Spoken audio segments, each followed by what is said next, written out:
Everybody knows that there are a lot of folks out of work right now, probably more than any time that I can remember. There are people who are hurting financially. There are people who are in dire straits and they are desperate and they don't know what they're going to do. I work at the Salvation Army, which is a shelter. I work there Monday through Friday, but it also has a food pantry, and we have a food giveaway every week. Most weeks for the food giveaway, we give away about 40 food boxes. The last 3 weeks, we've given away 238, 219, and 295 food boxes. Last Thursday, almost 300 food boxes were given away to individuals and families. And those 295 food boxes represent 898 people who were in need and asking for food. That's a lot of folks who need food. The last few weeks I've been working the front desk and answering the phones, and I cannot tell you how many people I've talked to who have called who are very, very concerned about how can they get food, where are they going to get food, what are they going to do. People who were in desperate need in many cases and who did not know where they could find help, and I directed them to resources as best I could.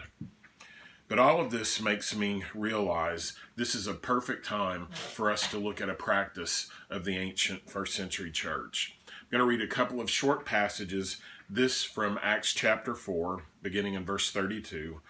All the believers were one in heart and mind. No one claimed that any of their possessions was their own, but they shared everything they had. There were no needy persons among them, for from time to time those who owned land or houses sold them, brought the money from the sales, and put it at the apostles' feet, and it was distributed to anyone who had need. And this from Acts chapter 2, beginning in verse 44. All the believers were together and shared everything.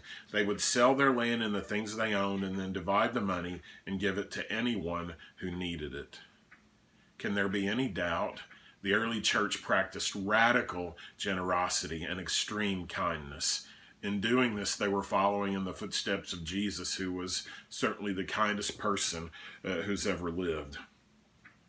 And part of what we know right now is that God is calling us to help folks who are in need.